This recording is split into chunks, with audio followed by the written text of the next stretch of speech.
ഈ ഒരു വലിയ സ്ലോപ്പാണ് ഞങ്ങൾ ഇറങ്ങി വന്നത്. ഇത് ഞങ്ങളുടെ ആൾക്കാരല്ല, വേറൊരു ടീമാണ്. പിന്നെ ഞങ്ങൾ ഇനിയും കുത്തനെ തന്നെയാണ് താഴോട്ട്. പക്ഷേ കുഴപ്പമില്ല എന്ന് തോന്നുന്നു, കയറാം. തെന്നലില്ല, കാരണം വെള്ളത്തിൻ്റെ ഒഴുക്ക് ഇവിടെ കുറവാണ്. വെള്ളമില്ല, പാറയുടെ അടിയിൽ കൂടെ ഒഴുകുന്നത്. ഇറങ്ങിക്കോ പതുക്കെ.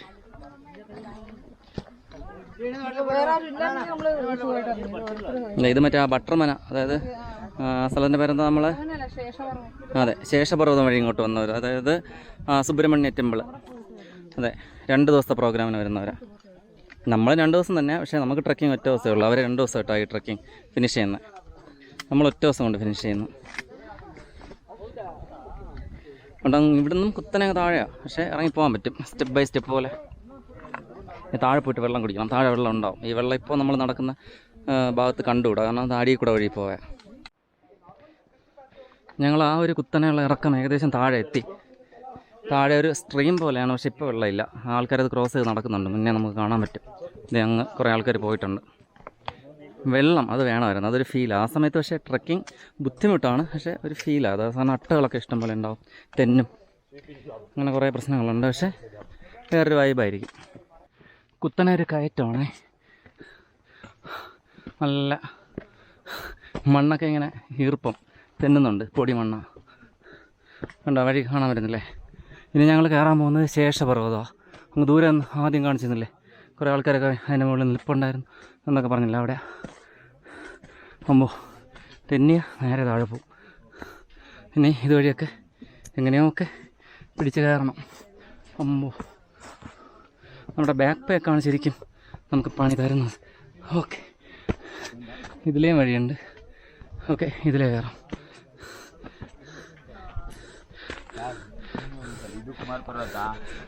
ഇവിടെ കുറച്ച് ആൾക്കാരൊക്കെ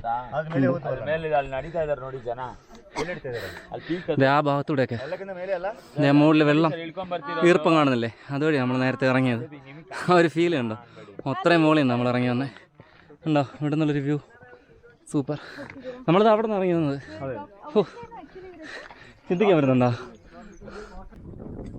എങ്ങനെയുണ്ട് ഈ വ്യൂ?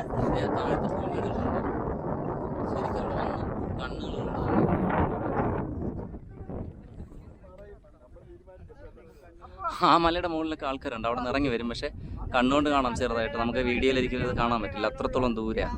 ആ മുകളിൽ നിന്നാണ് ഞങ്ങൾ ഇറങ്ങി വന്നത്. ഓ, എന്നാലും ഈ താഴ്വര കാഴ്ച സൂപ്പറാണ് കേട്ടോ. ഞങ്ങളവിടെ ഒരു വ്യൂ പോയിന്റിൽ ഫോട്ടോ എടുക്കാൻ വേണ്ടിയിരുന്നു. ഒരു പണി കിട്ടുമായിരുന്നു കേട്ടോ. ഒരു പാറയുടെ അവിടെ പോയിരുന്നു ഫോട്ടോ എടുത്തുകൊണ്ടിരിക്കുമ്പോൾ പെട്ടെന്ന് ബാക്കിൽ നിന്ന് അങ്ങ് തെന്നി പുറകോട്ടായി. പിന്നെ ഞാനങ്ങ് മൊത്തം പുറകോട്ടായി. എന്താ ഭാഗ്യത്തിന് തിരിച്ച് പിടിച്ച് കയറാൻ പറ്റി, അല്ലെങ്കിൽ നേരെ അങ്ങ് താഴെ പോകുമായിരുന്നു. ഭയങ്കര അപ്സെറ്റായി ഫോട്ടോ എടുത്തുകൊണ്ട് നിന്നവർ.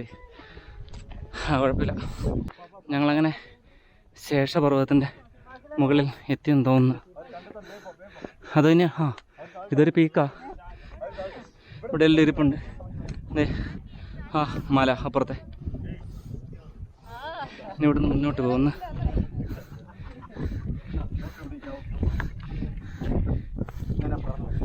ഇനി അപ്പുറത്ത് ഒരു മുട്ടൊക്കെ ഒന്നുണ്ട്, ഞങ്ങൾ അങ്ങോട്ടും പോവായിരിക്കും. അവിടെ ഒരു ഫോട്ടോ പോയിന്റാ, ആൾക്കാർ പോയിരിക്കുന്നുണ്ടോ?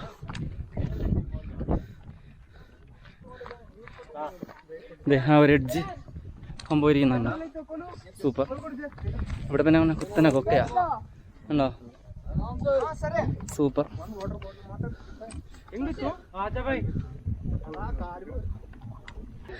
ഞങ്ങൾക്കിനി ആ വഴികളിൽ കൂടെ പോകേണ്ടത്. അങ്ങ് എല്ലാം നല്ല അടിപൊളി വ്യൂ പോയിന്റ്സ് ആണ് കേട്ടോ. നല്ല ഫോട്ടോഗ്രാഫി ഒക്കെ അറിയാമെന്നുള്ളവർക്ക് വന്നു കഴിഞ്ഞാൽ ഒരുപാട് ഫോട്ടോസൊക്കെ എടുക്കാം. അപ്പുറത്തൊക്കെ ആൾക്കാർ കയറിയിരിക്കുന്നുണ്ടോ മലകളിൽ. ഇവിടെ നിന്ന് കണ്ടോ കുത്തനെ കൊക്കയാ ഉണ്ടോ. ഞാൻ ഒരു എഡ്ജിൽ വന്ന് നിൽക്കുക, കുത്തനെ അങ്ങ് താഴെയാ. ആ ഒരു വ്യൂ ഫീൽ ചെയ്യാൻ പറ്റുന്നുണ്ടോ? സൂപ്പർ. എടുക്കാം. ഇവിടെ ആൾക്കാർ ഫോട്ടോ എടുത്തുകൊണ്ടിരിക്കുക. ഇവിടെ നിന്നും സൂപ്പർ വ്യൂസാണ് ഉള്ളത് കണ്ടോ. ഈ ഭാഗമൊക്കെ സൂപ്പറാണ്, കൊക്കയാണ്. ഞങ്ങളുടെ ഫ്രണ്ട്സ് വന്നിട്ടുണ്ട്. വല്ലാത്തൊരു ഫീലാട്ടോ ഇവിടെ നിൽക്കുമ്പോൾ.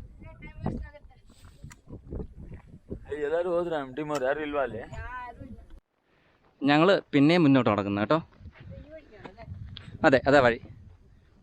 ഈ ഭാഗത്തൊരു ഫോട്ടോ പോയിൻ്റ് ഉണ്ട്. പക്ഷേ ഞങ്ങൾ ഇതിൽ ഇറങ്ങുന്നത് കാരണം എല്ലാ ഭാഗത്തും ഒരുപോലെ തന്നെ കാഴ്ചകൾ. നമ്മളാ നേരത്തെ കണ്ടില്ല, ഒരു വലിയ മലനിരകൾ മൊത്തം കൂർഗാണ്. ഇവിടെ ശരിക്കും അനിമൽസ് ഇല്ലാത്ത എന്താണെന്ന് മനസ്സിലായി. കാരണം മൊത്തം തോട്ടം മേഖലയാണ്. പണ്ട് ഇവിടെ എന്താ പറയുക, ബ്രിട്ടീഷുകാരും ഇവിടുത്തെ നാട്ടുകാരും ഒക്കെ കൂടെ പിടിച്ച് തിന്നതായിരിക്കും അതിനൊക്കെ. അല്ലാതെ ഇത്രയും സമൃദ്ധമായിട്ട് വളരുന്ന കാട്ടിൽ എന്തുകൊണ്ട് അനിമൽ ഇല്ലെന്ന് ചോദിച്ചു കഴിഞ്ഞാൽ ഉണ്ടത്രേ. കാട്ടുപോത്തൊക്കെ കുറച്ചുണ്ട്, അല്ലാതെ ആന അങ്ങനെ ഉള്ള ജീവികളൊക്കെ അതൊന്നുമില്ല. കാരണം ഞാൻ ശരിക്കും ആദ്യം കേട്ടോ ഇങ്ങനെ ഒരു കാട്ടിൽ വന്നിട്ട് ഒരു കാട്ടുപോത്തിൻ്റെ ചാണകമോ അല്ലെങ്കിൽ ഒരു ആനപ്പിണ്ടോ ഒന്നുമില്ല. ഇന്നലെ കുറേ വൈൽഡ് ഡോഗിൻ്റെ കാഷ്ടം കണ്ടിട്ടുണ്ടായിരുന്നു ഞങ്ങൾ സ്റ്റേ ചെയ്ത അതിനടുത്ത്. അല്ലാതെ ഒറ്റ കാര്യങ്ങളുമില്ല. പക്ഷേ ഈ ട്രക്കിങ്ങിൽ ഏറ്റവും സുന്ദരമായ 1-2 വ്യൂ പോയിൻറ്റ്സ്, എന്താ പറയുക, നമ്മളിങ്ങനെ ബ്രെത്ത് ടേക്കിംഗ് എന്നൊക്കെ പറയില്ല, ആ സാധനം. ഇതിവിടെ നിന്ന് ഇടത്തോട്ട് കണ്ടോ, എന്താ ഒരു വ്യൂ എന്നറിയാം. പക്ഷെ മൊത്തം ഇങ്ങനെ മൂടലായി. നമ്മൾ ഈ കണ്ണുകൊണ്ട് കാണുന്ന ആ ഒരു ഫീലൊന്നും ഒരിക്കലും വീഡിയോയിൽ കിട്ടില്ല. അവിടെ കുറേ പാറകളൊക്കെ നീങ്ങുന്നുണ്ടോ, എന്ത് രസമാണെന്നറിയാം അത്. നമുക്ക് ഒരുപാട് ടൈമൊക്കെ ഇവിടെ സ്പെൻഡ് ചെയ്യാനുണ്ടെങ്കിൽ കുറേ ഫോട്ടോസ് എടുക്കാം. പക്ഷെ നമുക്ക് നമ്മുടെ ഗ്രൂപ്പായിട്ട് വന്നതല്ലേ, അപ്പോൾ അത് കാരണം അവരുടെ ഒപ്പം നമ്മൾ പോയേ പറ്റും. ഇവിടെ നിന്ന് നമുക്ക് ആ മലയുടെ മുകളിൽ കയറി പോവാം. പക്ഷേ ഞങ്ങൾ പോകുന്നില്ല. ഞങ്ങൾ ഈ സൈഡിലെ വഴി കൂടെ ഇതങ്ങ് ഫിനിഷ് ചെയ്യുക. പെട്ടെന്ന് ഈ സൈഡിൽ കൂടെ നമ്മളങ്ങ് ഫ്രണ്ടിൽ പോകും. ഞങ്ങളിപ്പോൾ നടക്കുന്നത് ഒരു വലിയ പുൽമേട്ടിൽ കൂടെയാണ് കേട്ടോ. പുൽമേട് കഴിഞ്ഞാൽ അറിയാമല്ലോ, പിന്നെ താഴോട്ട് ഷോള ഫോറസ്റ്റാണ്, ഷോള വനങ്ങൾ. അപ്പോൾ പുൽമേട്ടിൽ മഴക്കാലത്ത് ഇവിടെ മുകളിൽ പെയ്യുന്ന വെള്ളമാണ് പിന്നെ ഷോള വനങ്ങളിൽ തങ്ങി നമുക്ക് താഴോട്ട് കിട്ടുന്നത്. പിന്നെ നീരുറവുകളായിട്ട് അവസാനം നദിയായിട്ട് അരുവികളായിട്ടൊക്കെ താഴോട്ട് വരുന്നത്. അപ്പോൾ ഞങ്ങളിപ്പോൾ ഒരു കുത്തനെ ഇറക്കം ഇങ്ങനെ ഇറങ്ങിക്കൊണ്ടിരിക്കുക. വളരെ ശ്രദ്ധിച്ച് ഇറങ്ങുന്നത്. കാരണം ഇളകിയ കല്ലുകളൊക്കെ വഴി തെന്നിക്കഴിഞ്ഞാൽ ഇടിച്ചങ്ങ് വീഴും. ബാക്ക് പാക്ക് ഒരു ഭയങ്കര പ്രശ്നമാണ് ട്രക്കിങ്ങിൽ. കാരണം നമ്മളെക്കാളും വെയിറ്റ് അതിനുണ്ട്. അത് നമ്മൾ അങ്ങോട്ടും ഇങ്ങോട്ടും നമ്മൾ എത്ര ടൈറ്റ് ചെയ്ത് അതിനെ വെച്ചാലും ഈ നമ്മളിങ്ങനെ ആയാസപ്പെട്ട് നടക്കുമ്പോൾ അത് ലൂസാവും, നമ്മളത് അറിയില്ല. അപ്പോൾ അത് നമ്മളെ ചതിക്കും. അതാണ് നേരത്തെ പറ്റിയത്. ഞാനിവിടെ വീണ് പോകുമായിരുന്നു. ഞങ്ങളുടെ കൂടെയുള്ള ആൾക്കാരൊക്കെ അങ്ങ് താഴെ എത്തി കേട്ടോ. കുറേ ഉണ്ട് അങ്ങ് താഴെ, അങ്ങ് ദൂരെ കാണാം ആ ട്രയൽസ് അങ്ങ് ഒരുപാട് താഴെ. അതൊക്കെ നമ്മൾ നടക്കണം ഇപ്പോൾ ഫുഡ് കഴിക്കുന്നതിന് മുന്നേ. എന്നിട്ടാണ് ആ ബട്ടർ മന എന്ന് പറയുന്ന സ്ഥലത്ത് എത്തുന്നത്. ബട്ടർ മനയെക്കുറിച്ച് ഞാൻ പറഞ്ഞു തോന്നുന്നു. ഇവിടുത്തെ പട്ടര് ബ്രാഹ്മണർ, അവർ താമസിക്കുന്ന വീട് മന. പുള്ളി ഒരു ഫാമൊക്കെ നടത്തുന്ന ആളാത്രേ. ശരിക്കും എനിക്ക് ആഗ്രഹമുണ്ട് കേട്ടോ ഫാമൊക്കെ എൻ്റേതായിരുന്നെങ്കിലെന്ന്. പക്ഷെ അല്ലല്ലോ. ഇവിടെ നിന്നും മൊത്തം മലകളുടെ ദൂരക്കാഴ്ചയാണ്. നല്ല കാറ്റുണ്ട്, പിന്നെ അതോടൊപ്പം തന്നെ നല്ല ശക്തമായ ചൂടുമുണ്ട്.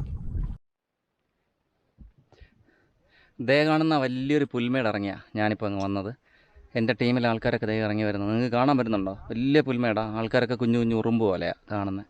പിന്നെ ഇതൊരു ചരിവാണ്. ഞാൻ ദേ ഈ ഒരു വഴി കൂടെ വന്നിട്ട് ഇവിടെ മൊത്തം തണൽ ഇവിടെ ഇരിക്കാമെന്ന് പറഞ്ഞ് വന്നതാണ്. ബാക്ക് പാക്ക് ഇവിടെ ഇറക്കി വെച്ചു. എന്നിട്ട് ഇവിടെ കുറേ സമയത്ത് ഇവിടെ കുറേ നിരന്ന പാറയൊക്കെ ഉണ്ട്. കാറ്റൊന്നുമില്ല, പക്ഷെ നമുക്ക് ഇവിടെ ഇരിക്കാം. ഇരുന്ന് ഇതൊക്കെ കണ്ട് കണ്ടോ, ഈ ഒരു കാഴ്ച കാണാം ഇവിടെ ഇരുന്ന് കഴിഞ്ഞാൽ. ഓക്കെ, ഞാൻ ഇരുന്നു. അവരൊക്കെ ദേ വരുന്നു കണ്ടോ. അങ്ങ് കുറേ ദൂരെയാണ്. ഒരു 5-10 മിനിറ്റ് എടുക്കും അവരെൻ്റെ അടുത്ത് എത്താൻ വേണ്ടിയിട്ട്. അത്രയും സമയം എനിക്ക് റെസ്റ്റ്. ഞങ്ങൾ അവിടെ നിന്ന് മുന്നോട്ട് കിടക്കുന്നു കേട്ടോ. കാരണം അവിടെ ഇരിക്കണ്ട, കുറച്ച് മുന്നിലൊരു കൽമണ്ഡപം ഉണ്ട് അത്രേ, അവിടെ പോയി ഇരിക്കാമെന്ന് പറഞ്ഞു. ആയിരിക്കാം, നോക്ക്, ശ്രദ്ധിച്ചിറങ്ങാം. ഇവിടെ നിന്ന് കുത്തനെയാണ് പിന്നെ. അടിപൊളി. ആദ്യം ഇറങ്ങിയ പോലെ താഴോട്ട് ഇറങ്ങണം. ഇറങ്ങി അങ്ങ് പോകണം. ഇനിയും കുഞ്ഞു കുഞ്ഞു കുഞ്ഞു മലകളാണ്. കുഞ്ഞു മലയല്ല, വലിയ മലയാണ് ഞാൻ പറഞ്ഞത്. കമ്പാരിറ്റീവ്ലി ചെറിയ മലകളാണ്. വ്യൂ സൂപ്പറല്ലേ. ഇതൊക്കെ ഇറങ്ങി പോകണം. അമ്മോ, എൻ്റെ ഇടത്തെ കാല് പണി തന്നു തുടങ്ങി. കുഴപ്പമില്ല.